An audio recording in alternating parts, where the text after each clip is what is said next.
What's up guys? Today I want to talk about Arha. Now, disclaimer, these are my opinions based off of the first book, and I'm not even finished it. This book has surprised me so much. Firstly, I just want to talk about how romantic it is. All I knew about Arha was that it was sad, had a ton of content warnings, and Chu Wanning looked like Shilian. Now I know it's Moron, not Moran. Chu Wanning needs to be protected at all costs, and holy shit, did these two ever love each other. This book is completely unlike Modazushu, even though it does involve a very aloof character. Chu Wanning is cold and tough, and basically everyone fears him. However, it's not far into the book that the POV actually changes from Moran to Chu Wanning. This is something that never happens in Modazushu. Now, I'm not saying one or the other is better. I am a huge fan of Modazushu, if you couldn't tell from my shirt. Anyways, this soothes the absolute iciness that the reader feels about Chu Wanning, because when it's in Moran's perspective, he keeps talking about how much he hates him. Chu Wanning let the one person he loved die. Really quickly, essentially, if you don't know the premise of Arha, it's that Moran was an emperor in his past life, he was an asshole, and he had some sort of romantic, intimate entanglement with Chu Wanning that you're not 100% sure about, but they did have a lot of sex. And he hated him, or did he? Anyways, reborn into his second life, he wakes up and is like, I'm gonna be nicer to everyone except Chu Wanning. Fuck that guy. But also, fuck that guy. Essentially, you get this picture painted for you that he's a cold-hearted bitch that doesn't care about Moran. That couldn't be more wrong! And you don't need to read a ton of books to wait and find that out, because it literally switches to his POV pretty early on in the book, where he straight up admits he has feelings for Moran. It's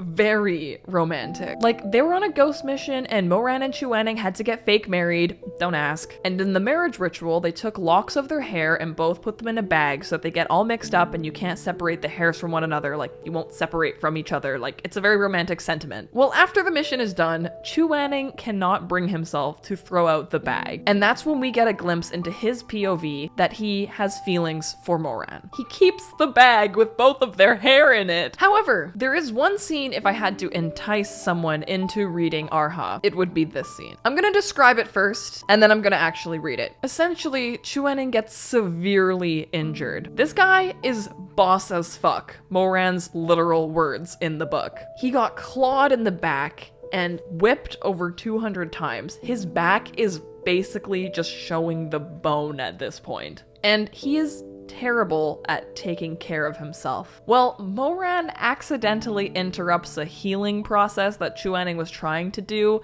and ends up hurting him a lot, even more so than he was already injured. Moran then takes it upon himself to care for him while literally whispering things like, I hope you die. He goes in and out of his room like 6 times to make sure that he's comfortable and not in pain, has enough blankets, blows out his candle. But then it gets to a point where Moran schools himself and is like, I'm not walking through that door again. If I walk through that door, I'm no better than a dog. And then Chu Wanning kicks off his blankets.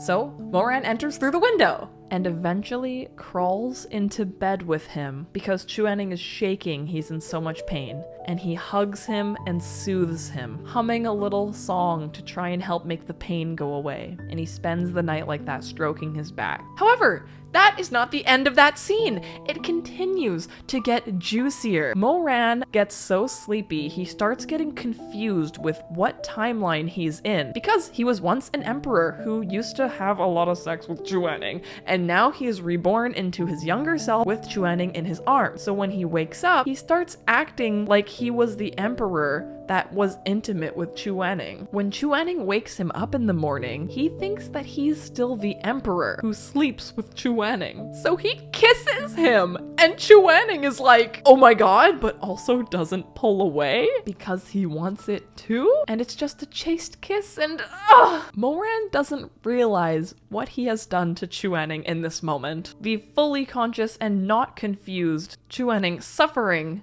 from his own feelings. This is also not their first kiss, by the way. This book is full of juicy scenes. There are so many awkward boner scenes. I can't even count them at this rate. And yes, one does happen in a coffin. This will not be the last video I make on Arha, so if you'd like to hear more, be sure to click subscribe. And as promised, I will now read the scene. This is page 339. This vulnerable one will baby you a bit.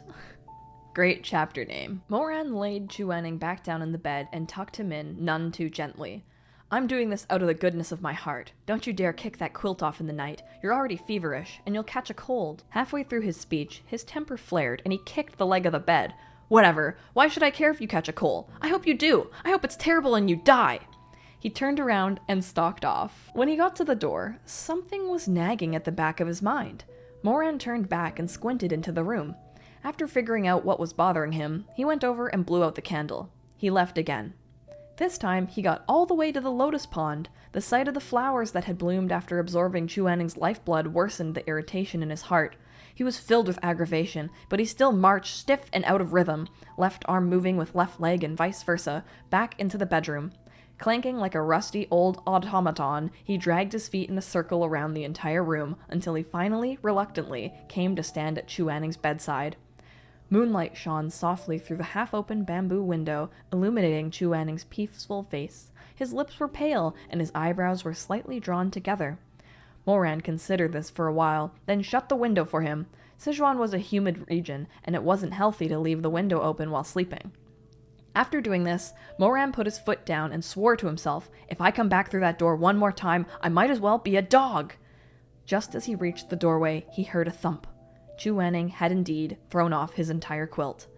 Moran stared. What was he going to do about this person's habit of throwing off his covers in his sleep? So that he wouldn't be a dog, the 16-year-old Emperor Taxian-jun, with all his integrity and moral backbone, walked out. He would not go back on his word. He absolutely would not go back through that door again. So, after a while, the brilliant and powerful Emperor vaulted into the room through the window instead. He picked the quilt up off the ground and laid it over Chu Wanning. Hearing Chu Wanning's pained, labored breathing and seeing his back shuddering where he was curled into the corner of the bed, Moran couldn't muster any of the anger he usually held towards his Shizun. He could say, serves you right, all he wanted, but he felt a twinge of pity for the man. He sat by Chu Wanning's bedside, keeping watch to make sure he didn't throw the quilt off again. Late as it was, and after the long day he'd had, the exhaustion finally settled in. Moran's head slowly drooped, and he dozed off.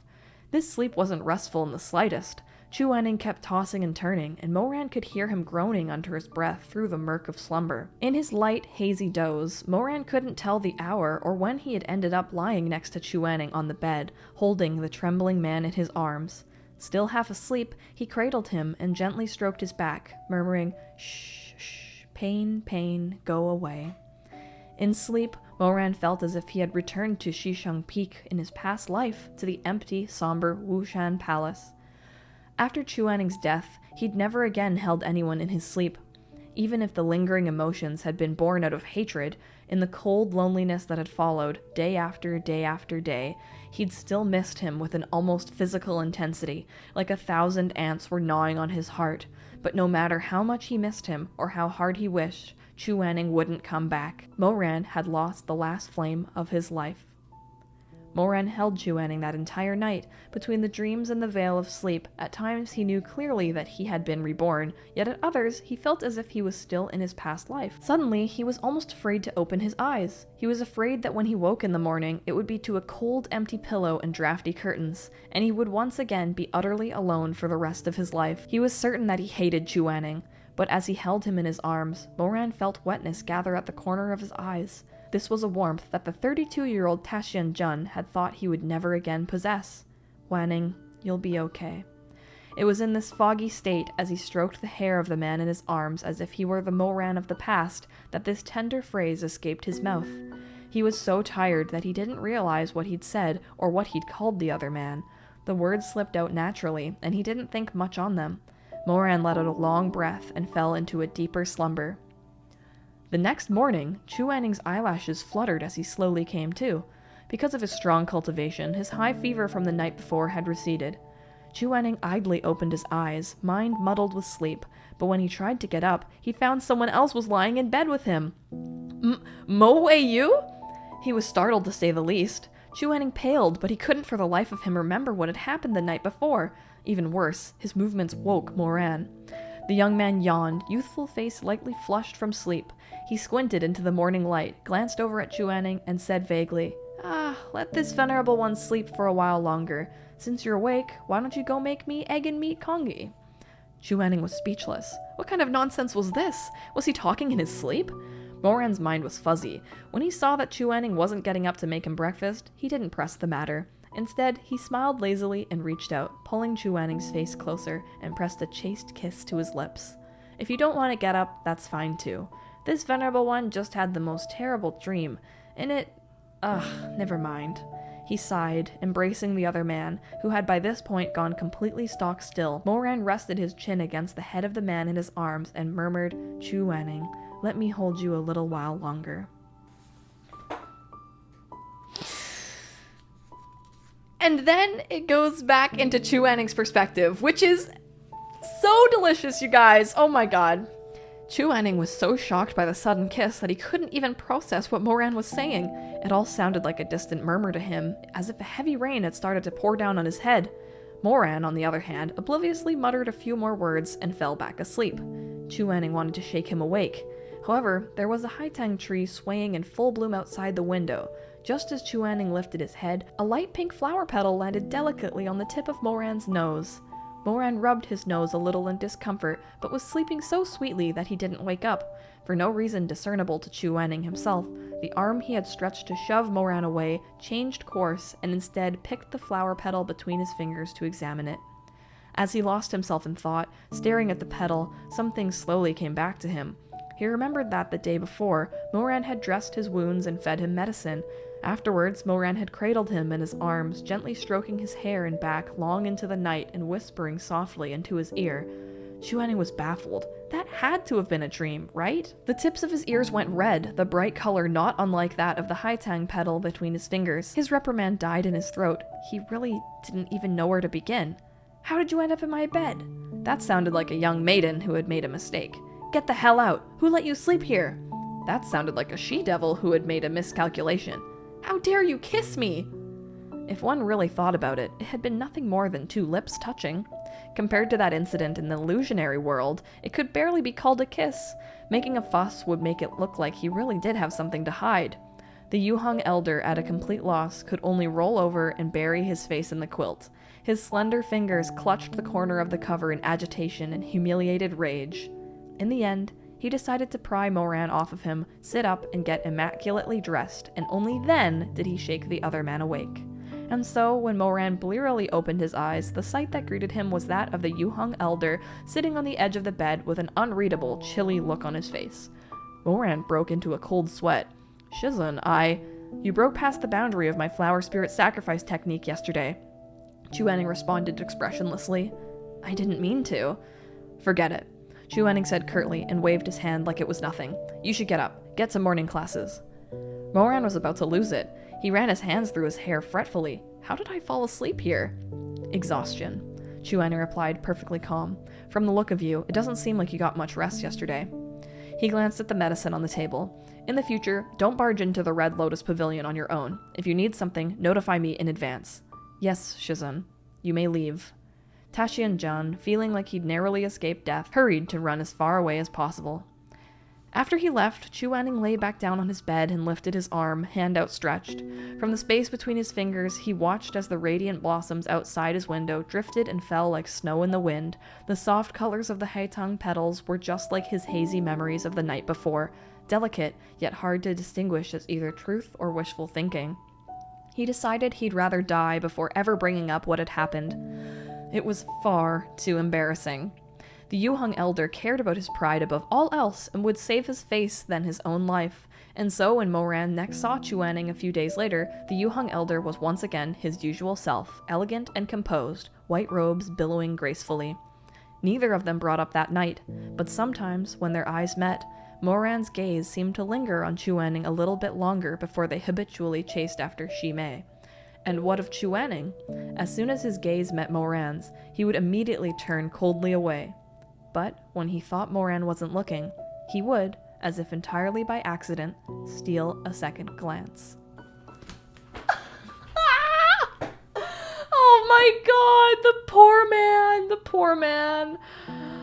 Oh my god. If you guys enjoyed that, please leave a comment down below. I love to hear your guys' thoughts on my videos. Thank you so much for watching, and if you'd like to help support my channel even more so, you can go to my YouTube membership. That is where I do members-only live streams. Tonight, we're actually gonna play games at 6 p.m. PST. Thank you so much for watching, and I will see you guys next time. Bye!